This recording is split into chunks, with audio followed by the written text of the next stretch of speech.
Welcome, everyone, to tonight's meeting of Greenville City Council. Nice to have you with us. Please rise for invocation by Councilmember Fleming, followed by the Pledge of Allegiance. Let us pray. Dear kind and gracious God, we truly thank you for this day. We thank you for these people. We ask that you will help us as we deliberate to do the right things for the city of Greenville and help us to be able to be kind and caring for those who are visiting and as well as for those who are planning to move to Greenville. We thank you for the things that our staff has done to make Greenville such a wonderful place. We also thank you for the protection and caring of our fire and police department and all of those. But we ask more importantly that you be with our citizens and with our children and with our parks and with all of those things that we are so excited to have a part of our lives. These blessings we ask in your name. Amen. Yes. I pledge allegiance Allegiance to the flag of the United States of America and to the republic for which it stands, one nation, under God, indivisible, with liberty and justice. Okay, thank you. Clerk will call the roll. Councilmember John DeWorke. Here. Councilmember Lillian Fleming. Councilmember Ken Gibson. Councilmember Will Brazington. Councilmember Russell Stahl. Councilmember Dorothy Dow. Here. Mayor Knox White. Here. You have the minutes of the April 14th meeting, which will stand approved as submitted unless there are any objections. Seeing none. We have some folks who signed up to speak to council, I believe. Let's see if I've got my list. Oh, yes, Mr. Joe Farmer. Joe Farmer, 207 Alpine Way. Here to speak about GreenLink. In 2024, they had 667,612 bus riders, which was a decrease of 15,000 from the prior year. They have out to design and build 295 more stops, hoping to have 30-minute service. They're doubling down on a failing system. A system that less and less of our residents want to use, a system that's costing us way too much money that we could better spend in another area. I question the decision-making process over there. Now, we've all made failures and we need to learn from them. But they went in on electric buses. And what happened? The company went bankrupt. There's no more parts. There's no more service. So it's gone. We spent $50 million on a new facility. They spent $1.5 million on 2 compressed natural gas buses. Once they were delivered, found out the infrastructure wouldn't fill those buses, so they sat. So now we're back. There's a bid out right now for 8 diesel remanufactured replacement engines. So we're going back to diesel after all of this. Councilwoman Dow's last email said we're going to appropriate $2.5 million to this system next year. A system that I've been apprised that Simpsonville is going to drop and not fund. When they don't fund it, Fountain Inn can't fund it. That's not a lot of money. The appetite on county council is really not to continue at this level. It may get it this next year, but I think there'll be cut in the future. This system is dying, so we need to look at replacing this system because we do need to move people. Last week, the U.S. Secretary of Transportation said that he wants to have one national standard for autonomous vehicles, that this is the golden age of transportation, and that he wants to streamline innovation. We need to get in on this on the beginning, or we're going to be behind. Google has Waymo. Amazon has Zoox. Tesla has Cybercab. This is going to happen. This is not some little, well, we think we're going to be. How do we know? Right now, you can get an autonomous vehicle in San Francisco. In June, you can get in one in Atlanta. Currently, in Austin and in San Francisco, Tesla has their employees riding in autonomous vehicles, testing the technology. So far, they have taken over 1,500 trips with 15,000 miles of service with no instances. If GreenLink wants to exist, we need to see a plan in the second quarter on how it's going to merge with AVs and make this process here in Greenville. Thank you. Thank you. Appreciate it. Mr. Thornton?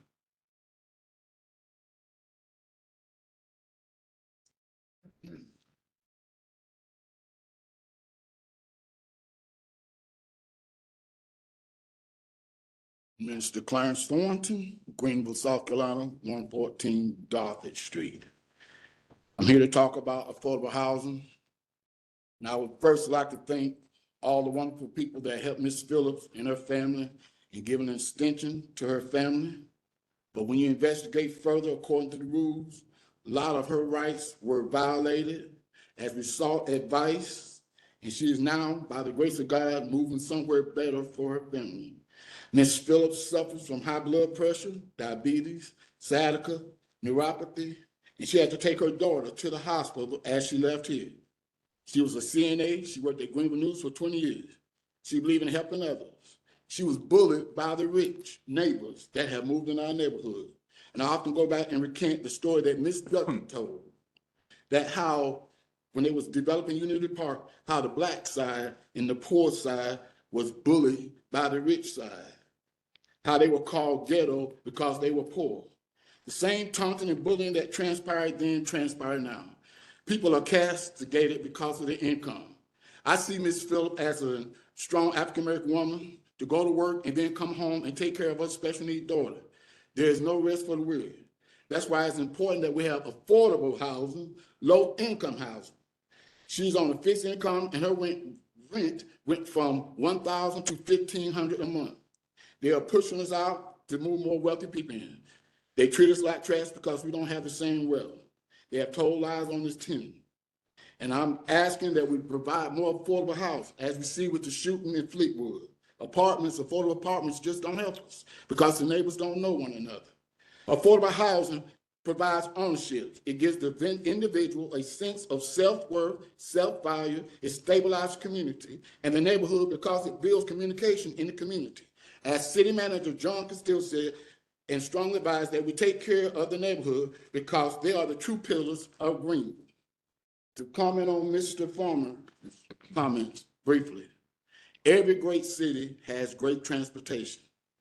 We ought to be a great city, let us catch up. We need great transportation. And I would like to thank this council again. She couldn't be here this evening, but she appreciates all the work that you did. Thank you, and may God bless you. Thank you. Okay. We have some recognitions and appointments to be made today. I know we have a number of folks in the room who are new appointees to our boards and commissions. We appreciate you being here tonight. And we also have some folks who have been serving for the past couple of years, and we want to recognize them and thank them for their service. And to do that, we're doing that on the front end, right? Recognition. Okay. Council members, do you all have your list? We have a little certificate for the folks who've been serving on our commissions, which I'll hand out. And if I can ask, with Councilmember Gibson not being here, Councilmember Dow was on that panel, if you don't mind covering his. Thank you. Happy to. Okay.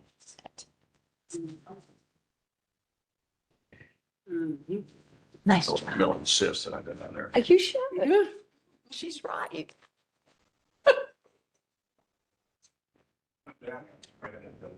Get back up there.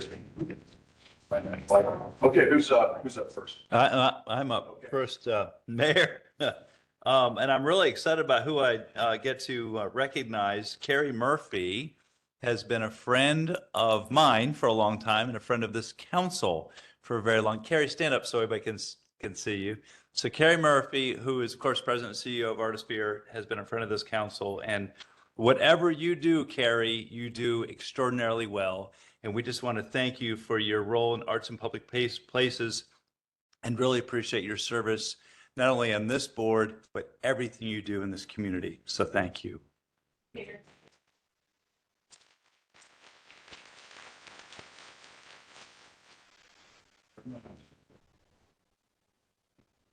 Okay. I'm up next, right? Design and Review Board. We'd like to thank Ed Ziegler. I saw Ed back there, an old friend who served since February 13th, 2013. You want me to do my next one? Come on up, Ed. Yeah, I'm not.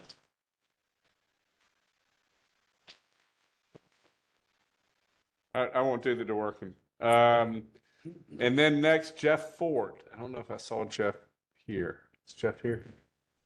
Jeff Ford, who has served since November 23rd, 2020. Good deal.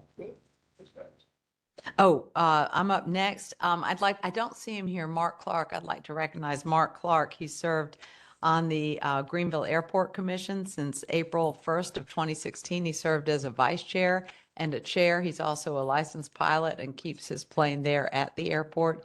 So he's been a great servant to that commission, and we'll miss him very much. But I do not see him here. And I'll go next. I'd like to recognize service to our Historic Review Board. Is Aaron Arnett with us? Okay, I don't think so. Aaron has served for right at a year, since May of 2024, and we are thankful for this service. Next up is recognition for the Planning Commission. I'm thrilled to recognize my longtime friend and outstanding outgoing Planning Commissioner, Diane Eldridge. Diane has served since 2017, and we thank you so much for outstanding service, Diane.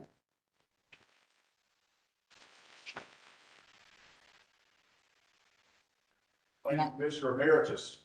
I also want to recognize Meg Terry, who will be departing the Planning Commission. I don't see Meg in the audience as well, but Meg has served with distinction since 2021, I believe, is what. 2015. Excuse me. But we thank Meg for her service in her absence.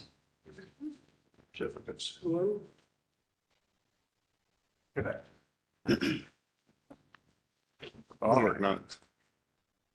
Yeah, that's right. Okay, then we have some appointments to be made for the future.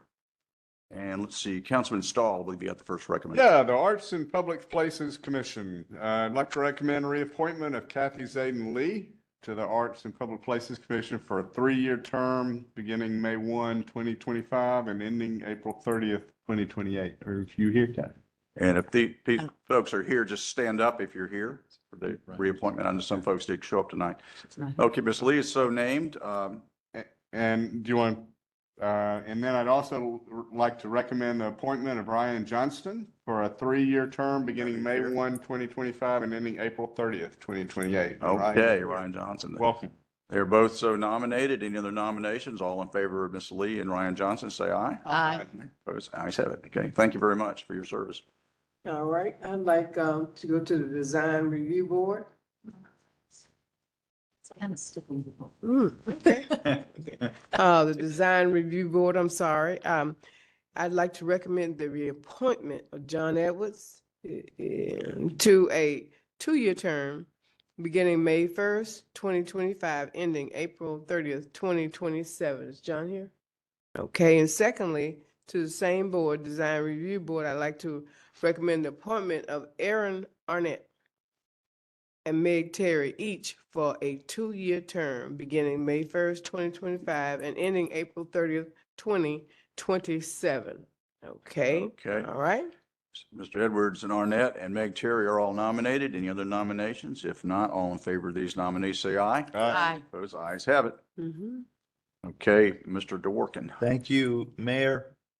We have 2 reappointments on the Greenville City Economic Development Corporation. Do you remember we had staggered terms to begin this? So we've got Matt Gabert and Jeanette Brewster, each for a 3-year term beginning May 1st, 2025. What are we doing? What do I do? They're not here, yeah. Okay, they're so nominated, Mr. Gabert and Jeanette Brewster. Any other nominations? If not, all in favor, say aye. Aye. Those ayes have it. I think I'm handling the next one for Okay, Councilmember all right. Gibson. For the Historic Review Board, we're recommending the reappointment of Mitch Lady to a 2-year term beginning May 1st, 2025 and ending April 30th, 2027. Also would like to recommend the appointment of Evan Mann, who is here. Evan, stand Okay, up, please. thank you. To a 2-year term beginning May 1st, 2025, ending April 30th, 2027. And a point of information, you might recognize Evan. He appeared here with his son or daughter, child. There are a bunch of kids, friends, speaking in public in support of the Wheel Park. Oh, So yeah, right. just a little side thing there about him. We appreciate it. That shall happen too. We appreciate that, all the folks who've done that. Lady and man are all nominated in the nominations. Seeing none, all in favor say aye. Aye. Opposed, ayes have it. Planning Commission. Mr. Mayor and Council, I bring forward the reappointment of Chris Laney for a full term beginning May the 1st, 2025 and expiring April 30th, 2029. I also bring forward the appointment of Barry Knox to an unexpired term ending April 30th, 2027. And I'd also like to bring forward the recommendation of Paul Green, who is with us here this evening. Paul, thank you for joining us. Let's see, we'd recommend Paul for, let's see, where's your term, Paul? Full 4 years, May the Yeah. 1st, 2025, running through April 30th, 2029. Okay, we appreciate that very much. So Chris Laney, Barry Knox, Paul Green, any of the nominations? All in favor, say aye. Aye. Opposed, ayes have it. And finally, the Springswood Cemetery Advisory Committee. Are you doing this one again? Yeah, one of Okay. the funnest boards to serve on, the Springwood Cemetery Advisory Committee. We recommend the reappointment of Ambassador David Wilkins, Edward Stahl, and George Fletcher, each to a full 2-year term beginning May 1st, 2025 and ending April 30th, 2027. Okay, and nominations of Mr. Wilkins, Ms. Stahl, Mr. Fletcher, any other nominations? All in favor, say aye. Aye. Opposed, ayes have it. Okay, thank you. Thank you, Council.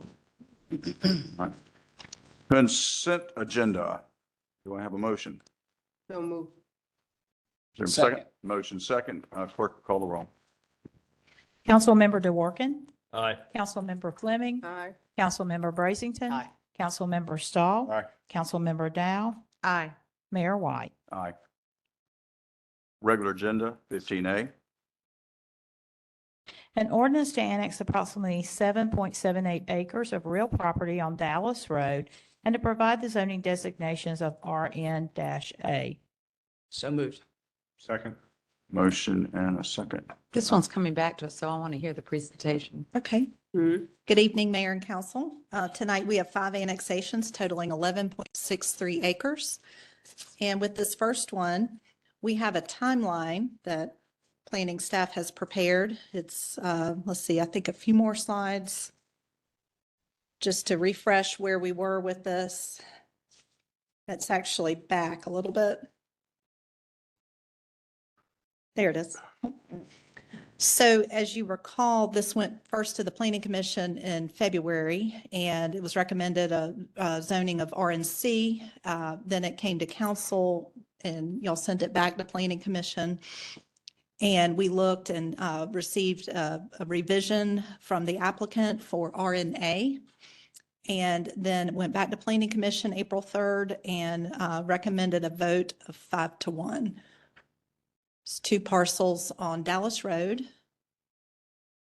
I will note, we do not have a future land use designation for this, so we used the county's designation. We have a slide on that. I think it's 2 or 3 more.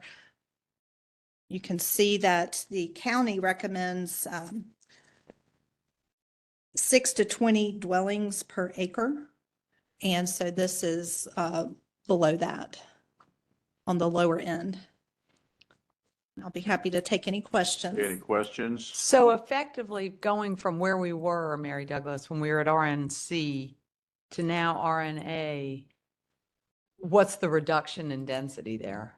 The reduction in density, this district is 4 dwelling units max per lot, whereas with the RNC, it was 12 dwelling units with the possibility for a bonus of 16. So do we expect, I think the adjacent neighbors were concerned about townhomes. Would this limit it to single-family houses? No, they could do townhouses, duplexes, the missing middle style. Just fewer of them? Fewer of them, still having a new road through the plan, but looking at more of a firmer site plan after the rezoning, once they know that they have the zoning. And the applicant is here tonight if you have any questions for the applicant. Does this cause any problems with the structure to the right as far as buffer? It looks like it's right on the line. Is that a problem? We are not aware of any issues with that. Councilmember Stahl. Any questions? Do we have a motion second? Yes. We did, okay. Okay, clerk, call the roll. Councilmember DeWorke, Aye. Councilmember Fleming, Aye. Councilmember Brazington, Councilmember Stahl, Councilmember Dow, Aye. Mayor White. Aye. 15B, An ordinance to annex approximately 0.20 acre of real property at 11 Traction Street and to provide the zoning designation of RHD. So moved. Second. motion second. Any questions of this one? We know that area. Clerk, call the roll. Councilmember DeWorke, Aye. Councilmember Fleming, Councilmember Brazington, Aye. Councilmember Stahl, All right. Councilmember Dow, Aye. Mayor White. Aye. 15C, An ordinance to annex approximately 0.17 acre of real property and 0.04 acre of adjacent right-of-way at 105 David Street and to provide the zoning designation of RNA. So moved. Second. motion second. Any questions? Clerk, call the roll. Councilmember DeWorke, Aye. Councilmember Fleming, Aye. Councilmember Brazington, Councilmember Stahl, Aye. Councilmember Dow, Aye. Mayor White. Aye. 15C, very close to Stall Street. Beautiful We place. can't, been several annexations over there from last couple of years. Yes. 15D, An ordinance to annex approximately 1.39 acres of real property and 0.09 acre of adjacent right-of-way located on Redland Way and Medlock Drive, and to provide the zoning designation of RHC. So moved. Second. motion second. Clerk, call the roll. Oh, can I ask one question? This is the one we're piecemealing together bit by bit, right, Austin? About how many more do we have left? 12 left? Probably in two phases, the third one in August and then the next one after that. Okay. Yeah, they thanks. build them out. Yeah, appreciate it. Okay, clerk, call the roll. Councilmember DeWorke, Aye. Councilmember Fleming, Aye. Councilmember Brazington, Aye. Councilmember Stahl, All right. Councilmember Dow, Aye. Mayor White. Aye. 15E, An ordinance to annex approximately 2.09 acres of real property on Birdland Drive and to provide the zoning designation of IX Industrial Flex District. So moved. motion and a second. Clerk, call the roll. Councilmember DeWorke, Aye. Councilmember Fleming, Aye. Councilmember Brazington, Councilmember Stahl, All right. Councilmember Dow, Aye. Mayor White. Aye. All righty. Are we due by, this is probably off script. The two donut holes we're creating here, are those up for We didn't bringing create them them, in? trying to eliminate them. Well, this, Councilmember Stahl, this site here in particular needed access to city sewer. Yeah. And it's been vacant for about 40 years. I am not sure about those other two pieces, but we can definitely research Okay. that. Thank you. Yeah. Okay, Madam Manager, what you got for us? Thank you, Mr. Mayor and Council. If you may recall, but just so that we share with the general public during our work session today, I notified council that we received notice that we received our expedited FEMA grant check to reimburse us, not a grant, but reimburse us for our work during Helene in the amount of $3,768,691,000. And so I'm just very proud of the work that our teams all did, work together to really make that happen. And I think we're probably one of the first to receive our reimbursement. So a great effort to our staff. GPD just completed their CALIA review, is year 3 of 4. More than 100 standards were evaluated. The assessors were very complimentary of the agency, and we received an excellent review. On behalf of CALIA, they asked us to please accept their appreciation for the cooperation from your staff as well as your commitment to accreditation. They said all of the personnel I had the opportunity to interact with were knowledgeable and represented the agency in a professional manner, and they would be remiss to not personally recognize Captain Michael Yearout and Brandy Rector for their efforts. So really proud of them for all of their work on that. We wanted to show you tonight our new Jazz Fest website, which happens at the end of May 30th and 31st, because this is just the beginning of the rollout of our brand new city website, which will be happening in stages throughout the month of May. So many thanks to our communications team, and we wanted to show this page because it's a lot of fun, and plus we have the upcoming event. But the page has more design creativity. And the instruments, you can see they pop out when you hover over the buttons. We have an embedded Spotify music playlist as part of the webpage, and we have a countdown clock. And so as we start to transition to our new website, you'll see a lot more functionality and a lot more things that look like this. We're very excited. They've also launched the GCEDC website, so I would encourage you to check that out if you have not. It's beautiful. And next up is the main city page, and that includes GPD, fire, and zoo, which are all on target for later this month. Good. Also, I wanted to recognize the outstanding work of everyone from engineering and communications regarding Church Street Bridge. I know that there was much apprehension about the lane closures that started on Tuesday, April 15th. It is something that our team has worked on for the last year and a half in terms of everything on how we would be able to do, routes, making sure people knew alternatives to be able to get around town. We really wanted to try to enhance our communication as much as possible so that everyone knew exactly what was happening. We also purchased 2 billboards for 4 weeks prior to the lane closure, so everyone was aware. We did print advertisement, and on our social media, we had 7 posts in the 2 weeks leading up to the closures. And on our Instagram, we had 111,305 accounts that were reached. And on Facebook, 345,487,000 accounts were reached, which are just outstanding numbers. As you well know, our communications team has really made a significant effort in growing all of our social media followings as we really work to be the leader of information and news here from the city of Greenville. And I couldn't be prouder of all the efforts that they did. If you haven't watched the Scout Your Route video, you really need to. It was great. And just all of the efforts that everyone has been putting in place for the Church Street Bridge. I also want to commend engineering. We were able to do so much in terms of signal timing before the operation began, but also the day of.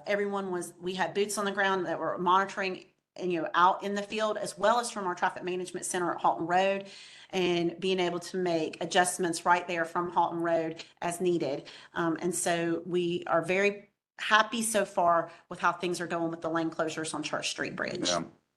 Pretty remarkable. Yeah, Mr. Mayor, I'll say someone who has to leave their house at 5 p.m. in North Main, get to the YMCA Oh, soccer. soccer Right. for little people. Yeah, And so soccer. we were dreading it, and it's been, It's nice. it's been fine. Yeah. Yeah. So good job. Thank you. Mr. Mayor, Yeah.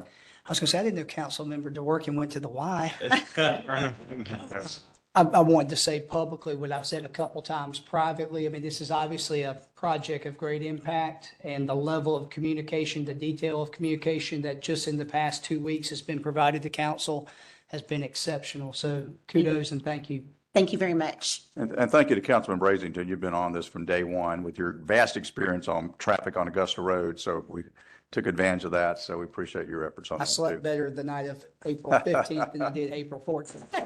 I think we all did. I think we need to change the detour map to go down McDaniel though. Yeah, that's right. No, then we'll have to do it, and we'll be out doing more Scout Your Routes if we do that. So, Yeah. It's not over yet. Yeah. Got ways to go. All right. Thank you very much. thank you. 6:02 PM.